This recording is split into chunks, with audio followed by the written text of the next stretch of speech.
What really went on behind the front lines for a Nazi soldier? The freezing marches, relentless discipline, and hidden horrors of daily life reveal a side of World War II history most textbooks ignore. Stay with us, because the truth about their ordinary days is far more shocking than any battle story you've heard. When a German youth entered the Wehrmacht, the very first act of his military life was not to learn how to shoot, march, or salute. It was to speak a sentence that carried enormous psychological weight: the oath to Adolf Hitler himself. Introduced in 1934, this oath did not bind a soldier to Germany, to the Constitution, or even to the people. Instead, it declared unconditional obedience to the Führer. The wording was chillingly absolute. "I swear by God this holy oath that I shall render unconditional obedience to Adolf Hitler, the Führer of the German Reich and people, Supreme Commander of the Armed Forces, and that as a brave soldier I shall at all times be prepared to give my life for this oath." This simple act set Nazi Germany apart from nearly every other army in the world. In most militaries, soldiers swore loyalty to their country, their flag, or their constitution. But in the Third Reich, loyalty was fused to one man. This meant that every order carried the weight of a personal command from Hitler. Defying an officer was no longer just insubordination, it was betrayal of the supreme leader. The oath was performed with ceremony. Recruits stood in formation, often before swastika banners, while officers or priests framed the ritual as sacred. The words invoked God, giving the impression that loyalty to Hitler was not only political but spiritual. For many young men, this oath was their first initiation into the merging of religion, nationalism, and dictatorship. The consequences of this oath ran deep.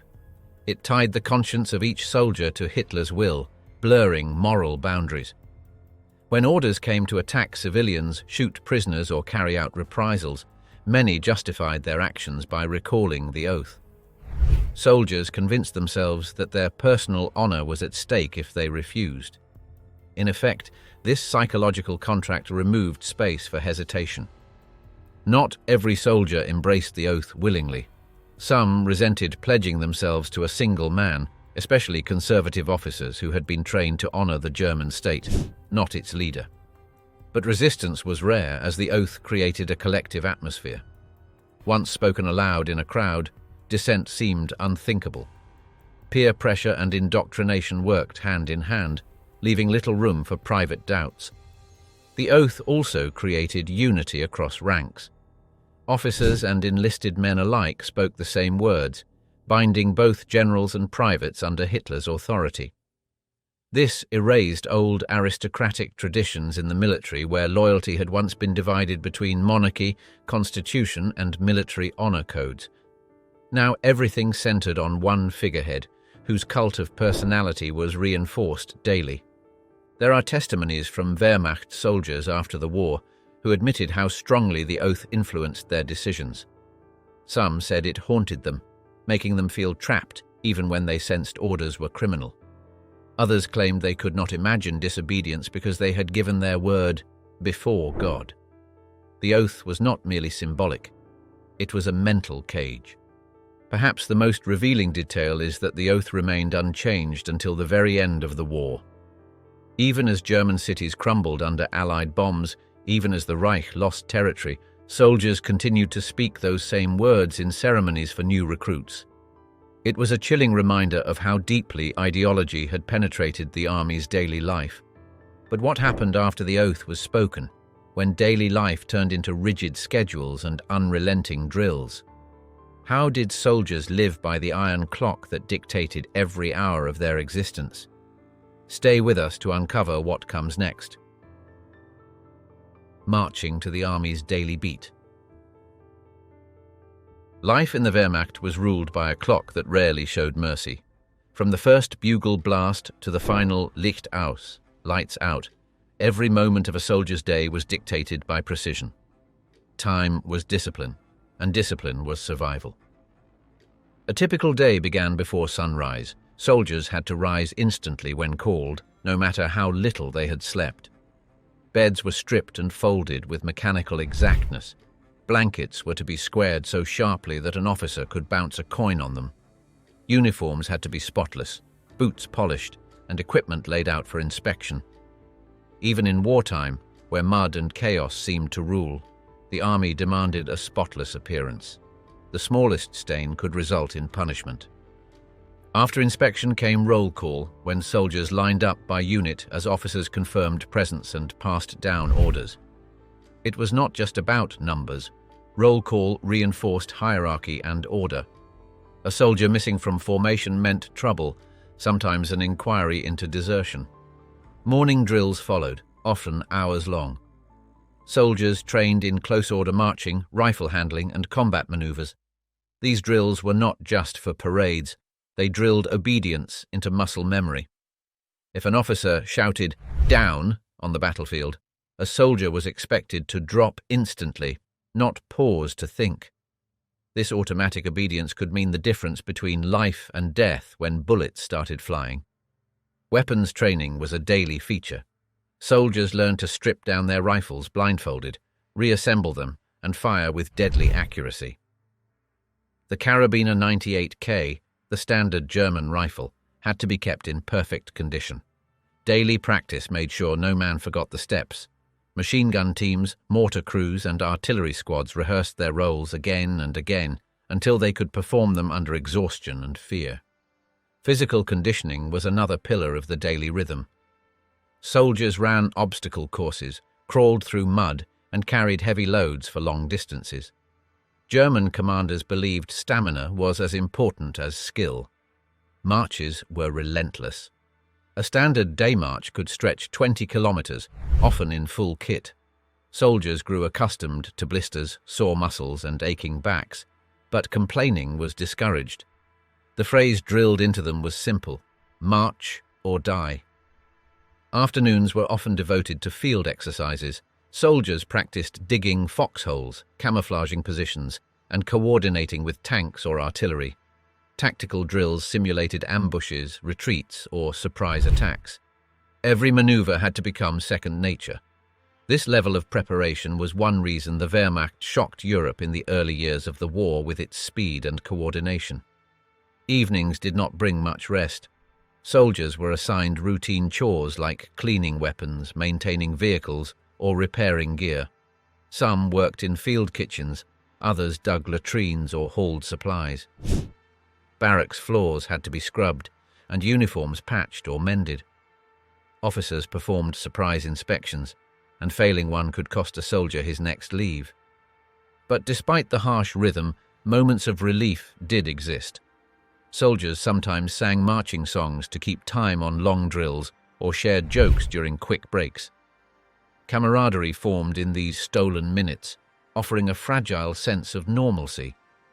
Yet, the overarching reality remained. Every hour was owned by the army, every breath scheduled by the iron clock. The harsh routine created both endurance and exhaustion. Soldiers were constantly tested, pushed to their limits, and reminded that their bodies belonged to the Reich. By the time they faced real combat, the daily grind had molded them into instruments of obedience. But while the schedule trained bodies and minds, another element was equally vital for survival. How did soldiers get the strength to push through endless drills and marches, and what role did the mysterious goulash cannon play in keeping them alive? Come with us to find out. A soldier's lifeline on wheels. What if the weapon that kept armies moving was not forged from steel and gunpowder, but from pots of soup and boiling kettles? In the chaos of Nazi campaigns, one unusual contraption became as important as rifles or tanks: the mobile field kitchen known as the Gulaschkanone, or goulash cannon. Despite its curious name, the Gulaschkanone was not a weapon in the conventional sense. Instead, it was a horse-drawn or truck-mounted kitchen unit that could feed hundreds of soldiers at once. And for many weary men on the front lines, it became the only source of warmth, nutrition, and comfort they could count on. The nickname goulash cannon came from its large chimney pipe, which resembled the barrel of artillery sticking out of a cauldron. This was not just a quirky design, it was a vital innovation that allowed hot meals to be prepared in the most desolate battlefields, whether in the freezing Russian steppes or the deserts of North Africa. German military planners understood that a hungry soldier was a defeated soldier, and so feeding the Wehrmacht became a strategic priority. Each Gulaschkanone was a marvel of wartime practicality. Built with multiple kettles, it could simultaneously prepare soups, stews, potatoes, and even coffee substitutes. A single unit could provide food for over 200 men in just a few hours. The design emphasized durability. The kitchen could withstand harsh weather, be quickly dismantled, and operate with whatever fuel was available, from wood and coal to makeshift combustibles scavenged from the battlefield. But its importance went beyond calories. Soldiers often described the arrival of the Gulaschkanone as a morale boost greater than new weapons or reinforcements. The smell of boiling soup drifting across muddy trenches gave men a momentary escape from exhaustion and despair. Diaries of German infantrymen often mention how the steaming kettles were the most welcome sight after weeks of cold rations like dry bread and canned meat. Interestingly, the Gulaschkanone was not entirely a Nazi invention. The concept originated in the late 19th century with the Prussian army, which recognized the strategic need for portable kitchens. By the time of World War II, the Germans had refined it into an indispensable battlefield companion. Unlike many abandoned Nazi technologies that never reached their full potential, the Gulaschkanone proved itself daily. Its presence was so crucial that Allied forces noted its impact. British and American soldiers joked that the Germans marched not on their stomachs, but on their soup cannons. Yet behind the humor was an acknowledgement of how effective the system was.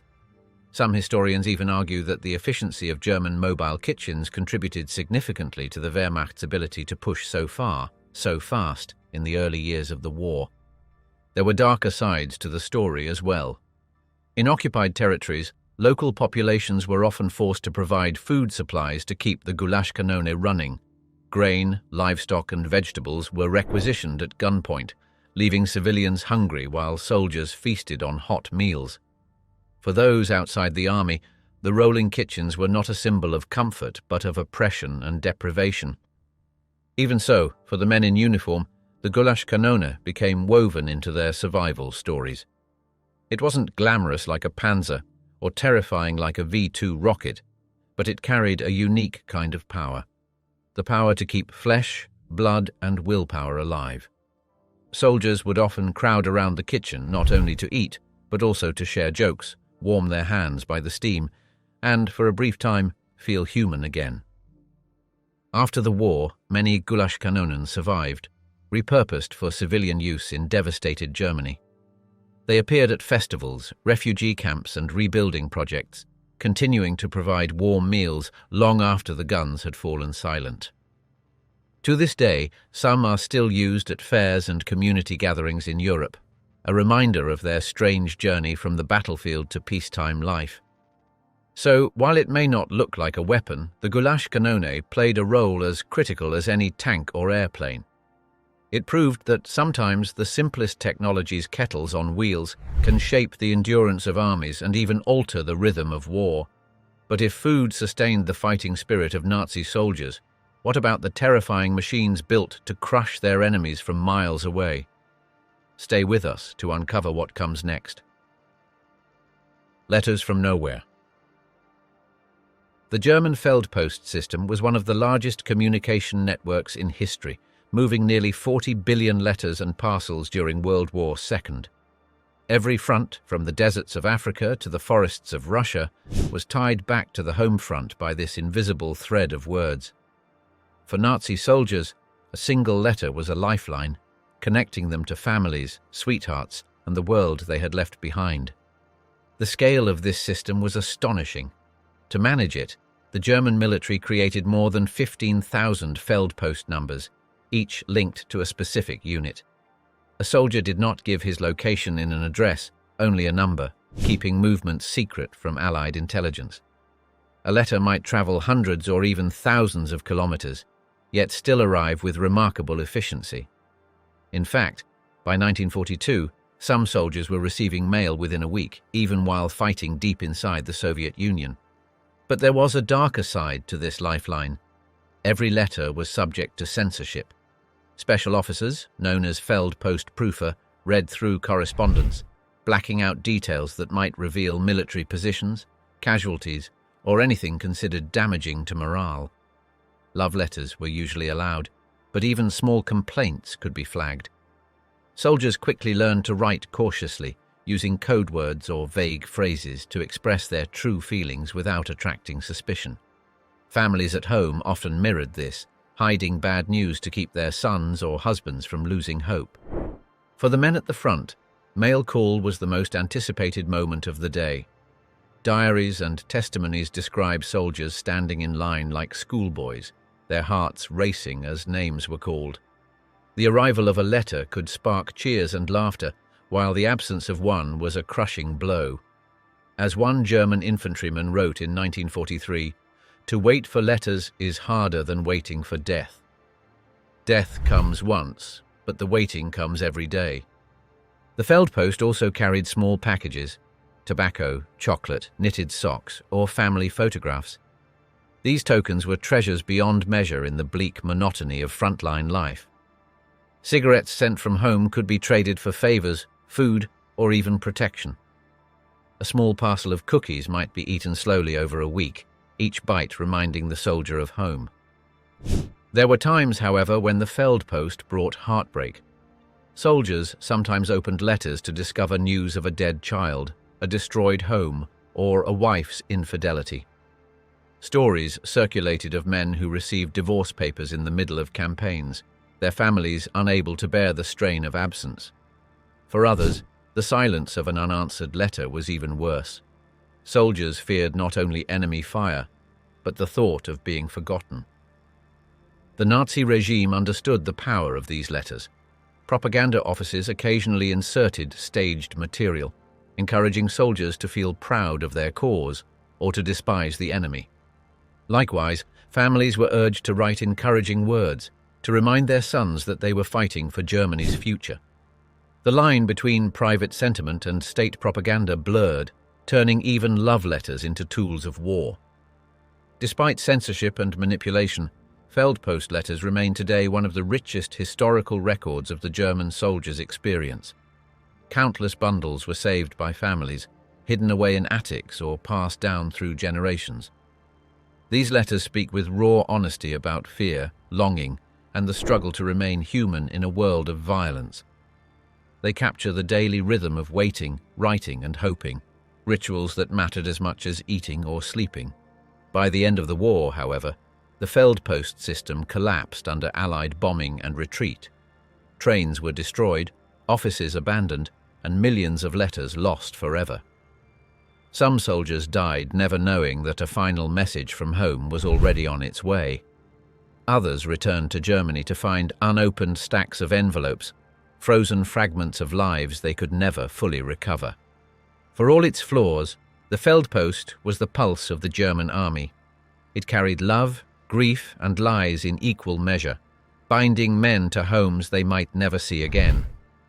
In the end, it was not bullets or rations that most soldiers remembered most vividly, but the trembling moment when their name was called and an envelope landed in their hand. What does it mean to fight not only against enemies but also against the merciless forces of nature?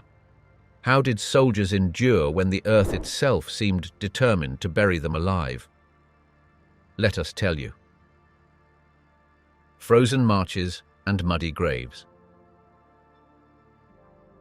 The German military machine of the Second World War is often remembered for its discipline, efficiency, and seemingly unstoppable momentum. Yet, for the men on the ground, the reality was far less glorious. Beyond the guns and tanks, it was the environment, the frozen winters, the endless rains, and the suffocating mud that became one of their most unforgiving adversaries. On the Eastern Front in particular, the brutal winters carved themselves into the very fabric of survival. When Operation Barbarossa began in the summer of 1941, German troops advanced quickly into Soviet territory. But by winter, the temperature plummeted to -40 degrees Celsius in some regions. Soldiers who had left Germany with light uniforms suddenly found themselves trapped in snowbound landscapes where frostbite spread like wildfire. Eyewitness accounts describe hands turning black within hours, boots stiffening like stone, and weapons seizing up in the cold. Some rifles had to be heated over small fires before they would even fire a single round. The frozen marches became endless death traps.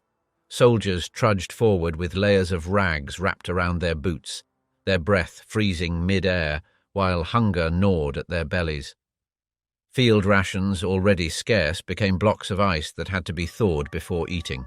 Horses vital for pulling supply carts collapsed in the snow, leaving men to drag equipment themselves. What was once a mighty invasion became a crawl through frozen wilderness. Yet it was not just winter that tested them. When spring arrived, the frozen ground turned to a new enemy: mud. Known as Rasputitsa, the thawing earth transformed the roads of Eastern Europe into rivers of thick sludge. Tanks and trucks became immobilized within minutes, their wheels spinning helplessly in the mire. Some units reported that it took 20 men pushing together to move a single wagon. Abandoned vehicles dotted the roadsides, swallowed halfway by the mud, silent markers of exhaustion. The mud was more than an inconvenience, it was deadly. Soldiers often sank knee-deep, struggling to free themselves while carrying heavy weapons. Trenches filled with water and makeshift shelters collapsed under the weight of soaked soil.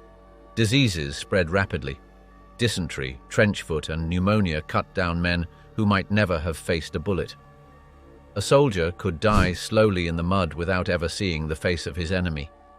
Graves, hastily dug in frozen ground or watery ditches, added a haunting presence. The dead often could not be buried properly. Frozen soil was as hard as rock, and during the thaw, bodies resurfaced, carried along by currents of mud. Entire companies described marching past fields where half-buried corpses lay staring up from the muck, grim reminders of what awaited them. Survival in such conditions required not only physical endurance but also a near superhuman will to continue. Despite these horrors, soldiers adapted in remarkable ways.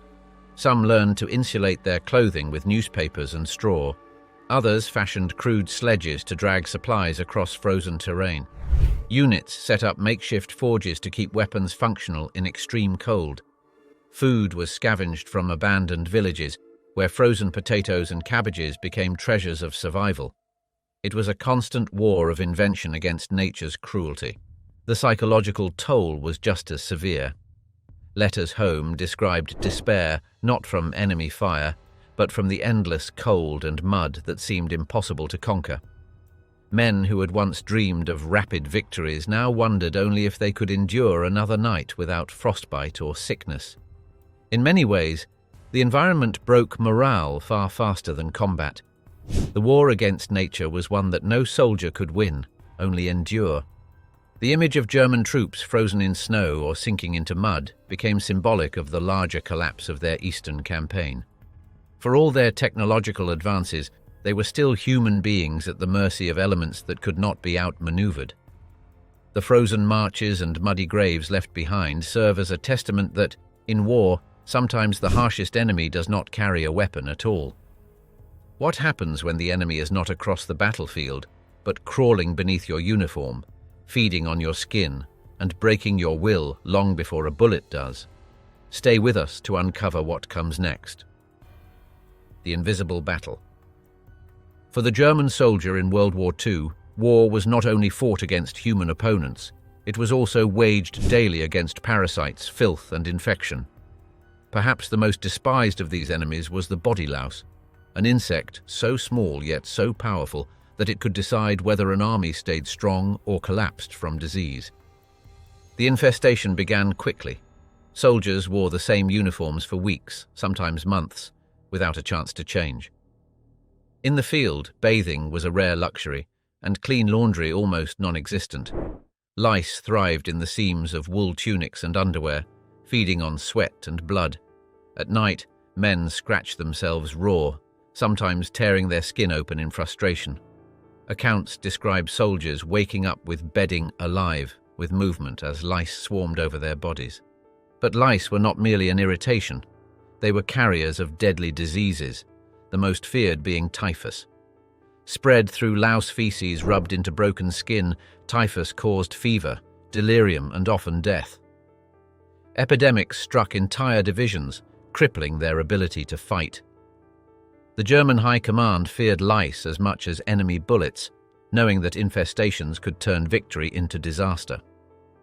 To fight back, the army established delousing stations, mobile facilities where soldiers' uniforms were steamed or treated with chemicals. Some units used giant field stoves where clothing was boiled, though the process often shrank or destroyed garments.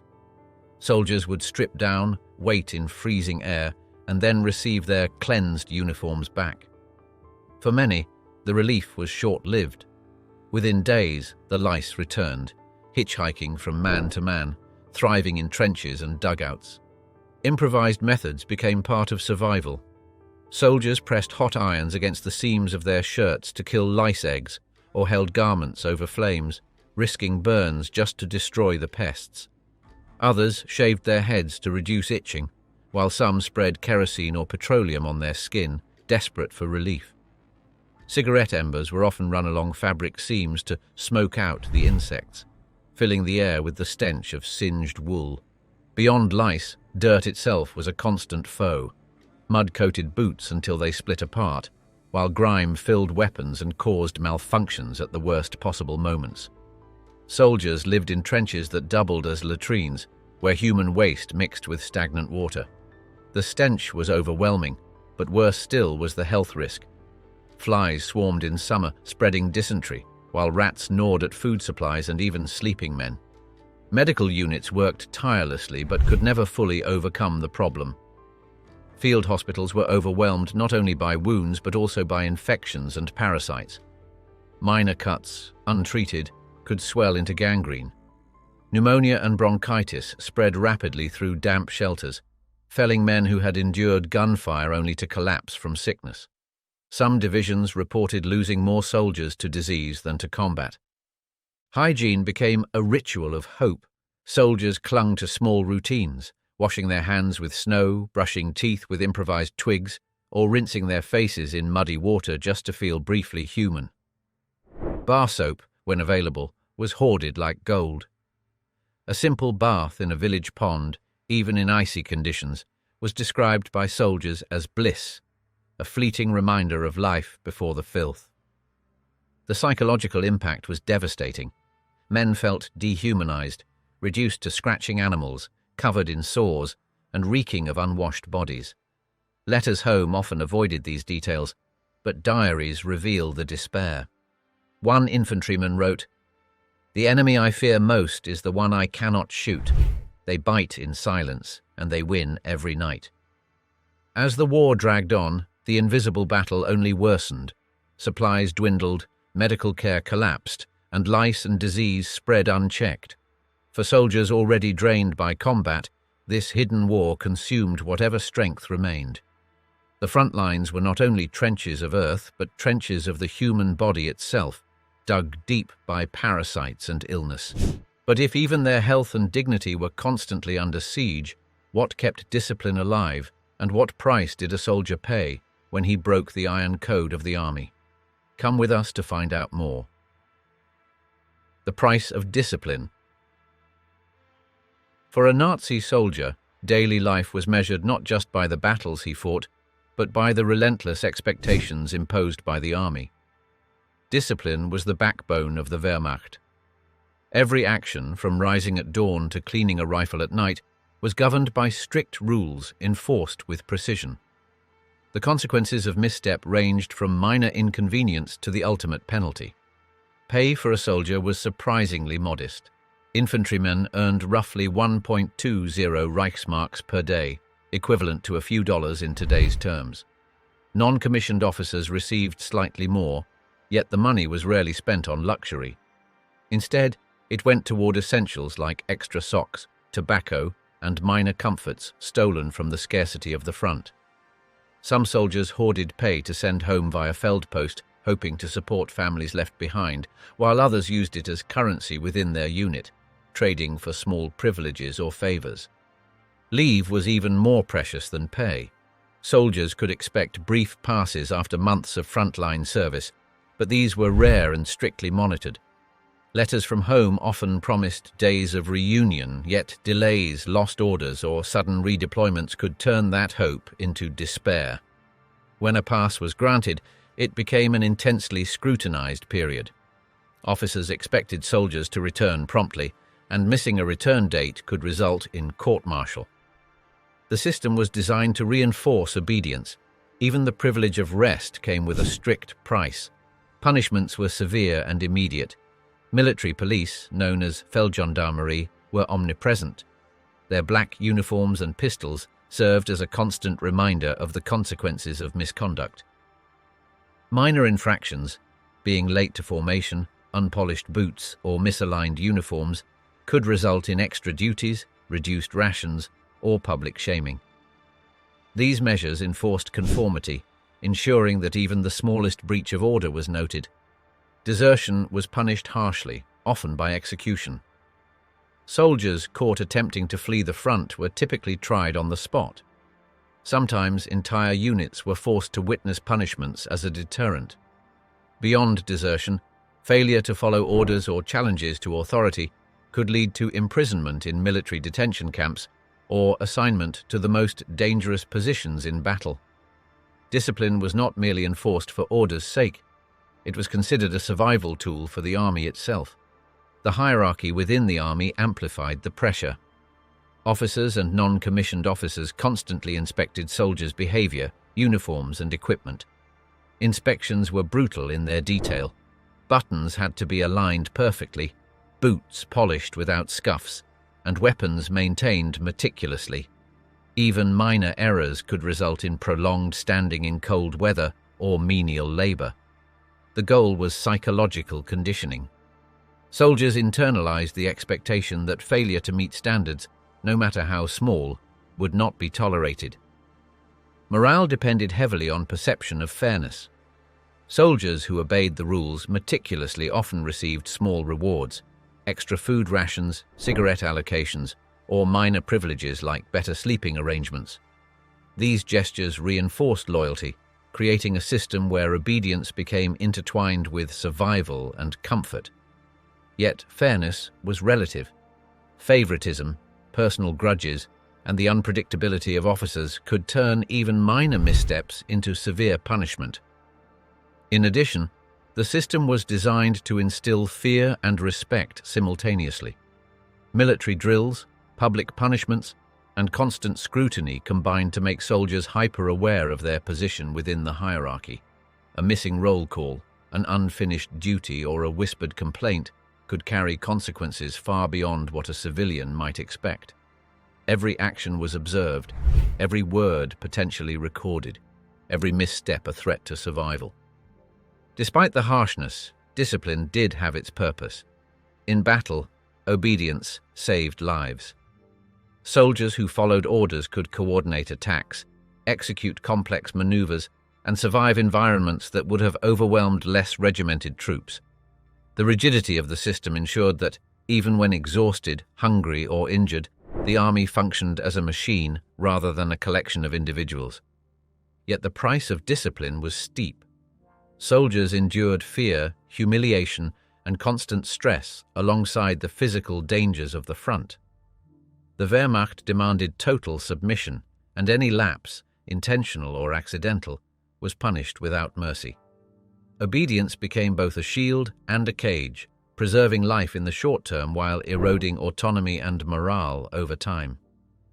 How did the rules of conduct bend, twist, and vanish entirely when orders demanded murder, destruction, and cruelty? Come with us to know. Orders of death. In Nazi military doctrine, obedience was absolute. Orders were binding, and the concept of legality was rewritten to suit ideological goals.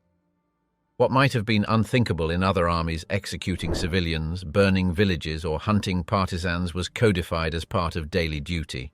Soldiers were trained to see these acts not as crimes, but as necessary for the survival of the Reich and the completion of the war. Units on the Eastern Front frequently conducted what were called Bandenbekämpfung operations, or anti-partisan sweeps. These missions combined reconnaissance with punishment, targeting villages suspected of supporting resistance fighters. Soldiers were expected to destroy property, confiscate supplies, and, in many cases, execute inhabitants. Entire families could be wiped out in a single operation. This was framed as maintaining order, but for the men carrying out the instructions, it became routine, almost bureaucratic. Psychological conditioning reinforced this brutal routine. Officers delivered speeches emphasizing the need to eliminate threats without hesitation. Propaganda posters and leaflets dehumanized the local population, portraying partisans and civilians as enemies who deserved no mercy. In the minds of many soldiers, atrocity was normalized. By repeating it day after day, cruelty transformed into habit, and conscience was dulled by repetition. Logistics of these operations were meticulous. Soldiers were instructed on how to burn houses efficiently, destroy crops, and leave villages uninhabitable. Sometimes they were provided with detailed maps marking suspected partisan hideouts and lists of civilians labeled as collaborators. Even executions followed rigid procedures. Prisoners were lined up, counted, and shot with precision. Efficiency was treated as paramount, and mistakes could draw reprimand. Atrocity, in this context, became an operational objective rather than a moral dilemma. The consequences of defiance were severe. Soldiers who refused orders risked court-martial, imprisonment, or even execution for insubordination. Peer pressure compounded this. A soldier who hesitated could endanger the unit or be seen as betraying comrades. Reports and diaries reveal that fear of punishment, combined with indoctrination, created a climate where following orders, even horrific ones, became the path of least resistance. Field manuals further reinforced cruelty as part of normal operations. Manuals instructed units on executing prisoners of war without leaving evidence, disposing of bodies, and using fire as a weapon. Soldiers often reported feeling numb as they carried out these instructions. Some later described a mechanical detachment, treating murder as a task, almost like cleaning a trench or maintaining a weapon. The blurring of ordinary military labor and atrocity was complete. Civilian populations paid the ultimate price. Villages were razed, livestock confiscated, and food stores burned, leaving survivors dependent on German rations or starvation. The atrocities were not limited to rural areas. Towns suspected of partisan support were often shelled, with civilians trapped under rubble. For the soldiers, witnessing these acts and participating in them created a complex psychological burden, blending fear, guilt, and numbing habituation. Even the smallest routines reflected this grim reality.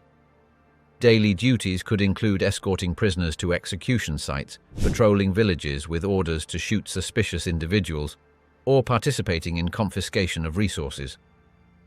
For many men, this routine became their life: wake, march, execute, eat, rest, repeat.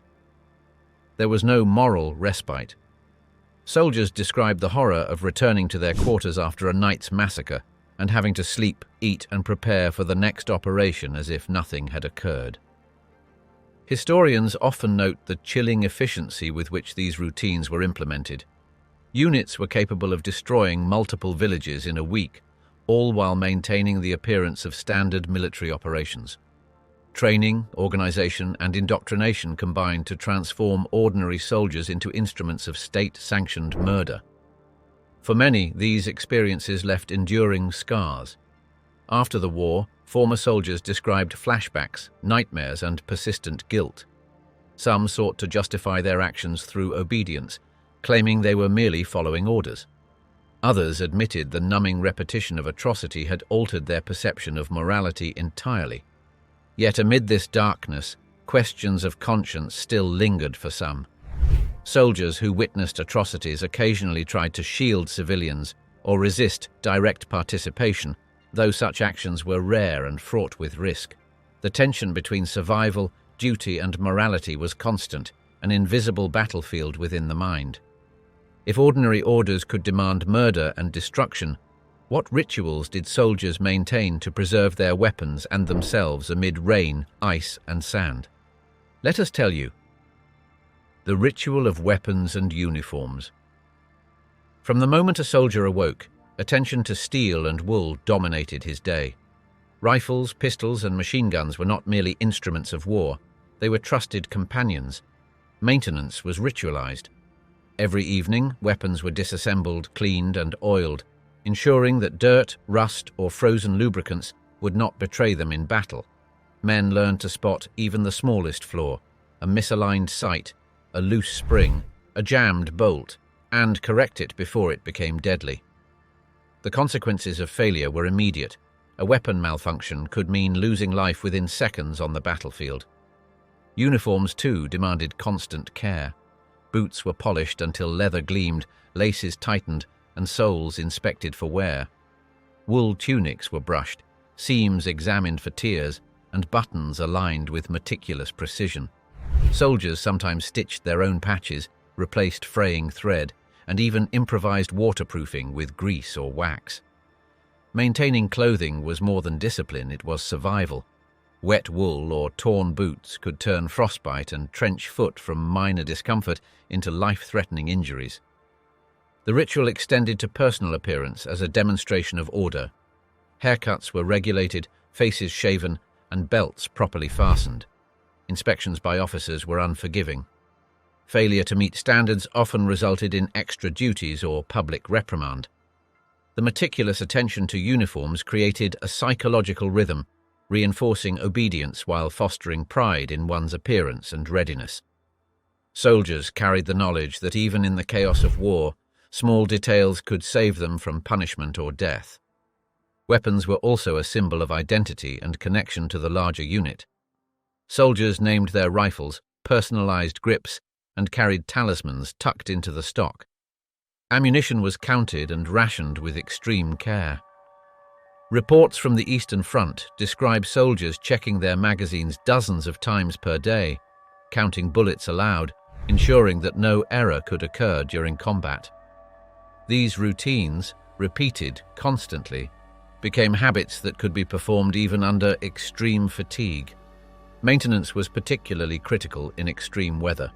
On frozen fronts, rifles jammed from ice forming in barrels, oil congealed, and magazines became brittle. Soldiers developed techniques to warm metal using body heat, steaming mechanisms over small fires, or covering moving parts with cloths to keep frost at bay. Mud and sand presented similar challenges. In the western and southern fronts, dust and grit would clog the firing pins of rifles and machine guns, making cleaning a constant necessity. Every soldier carried a personal cleaning kit, often small enough to fit in a pocket, containing brushes, rods, oil, and cloth. Beyond functionality, the ritual of maintaining weapons and uniforms served as a psychological anchor. In the unpredictability of battle, these routines offered a sense of control. Soldiers described focusing on polishing boots or oiling rifles as a way to block out the sounds of artillery or the sight of death around them. It was a temporary return to order in a world governed by chaos. The discipline extended to storing and transporting equipment. Weapons were cleaned and secured before marches, uniforms folded or rolled to preserve integrity, and helmets inspected for cracks. The smallest negligence could jeopardize not only an individual soldier, but the entire squad. Accounts reveal that even when exhausted, men would rise early, check gear, and ensure readiness. For many, this ritual became a sacred duty. Training also reinforced these habits. New recruits were drilled repeatedly on disassembly, cleaning, and inspection, often under the watchful eyes of sergeants who emphasized that survival depended on diligence. Failure in practice could result in punishment, but mastery of the ritual brought praise, small privileges, and a sense of competence in an otherwise unpredictable environment. Even amidst battle, soldiers maintained vigilance. During brief lulls, rifles were cleaned, magazines counted, and boots inspected. Clothing and weapons were never ignored for long. The very act of preparation was intertwined with survival instincts. This constant attention to objects, steel and wool, defined the rhythm of daily life more than any single combat encounter. Every rifle polished, every boot cleaned, every uniform repaired was a small defiance against chaos and death. Soldiers understood that while battles might be lost or won by strategy, individual survival often depended on meticulous care of the tools they carried. If maintaining steel and wool could sustain life, what did everyday existence look like when soldiers were trapped in cities crumbling under artillery and bombing, forced to scavenge and survive amid ruins? Stay with us to know. In the final months of World War II, survival replaced routine for soldiers in the collapsing Reich. By 1944 to 45, Germany's cities lay in ruins under relentless Allied bombing. Streets were rubble, utilities vanished, and daily life demanded constant improvisation. Soldiers scavenged alongside civilians for food, potatoes, turnips, even tree bark, and bartered tobacco or bread for clothing and small comforts. Danger never ceased. Buildings collapsed without warning, artillery fire echoed, and air raids sent soldiers and civilians into the same crowded shelters. Transportation was crippled, bridges and railways destroyed, forcing troops to haul supplies by foot, cart, or sledge. Weapons remained lifelines. Soldiers cleaned rifles obsessively, patched uniforms with scraps, and repaired boots to keep fighting. Yet the greater struggle was psychological. Hunger, exhaustion, and the sight of children and elderly suffering in ruins tested their resilience more than combat itself. Coordination with civilians blurred the line between soldier and caretaker. Troops cleared debris, distributed food, and carried the wounded to overwhelmed hospitals where medics improvised surgery and first aid. Amid wreckage, small comforts, tea, a cigarette, a blanket, or a rare letter, briefly lifted spirits. Amid constant uncertainty, soldiers clung to fragments of discipline, inspections, weapon care, and hygiene rituals. These small acts preserved identity in a world stripped bare. Survival was no longer measured in victories, but in enduring another hour, another night of fire and starvation. The war's end revealed that survival meant more than fighting the enemy. It meant mastering chaos itself.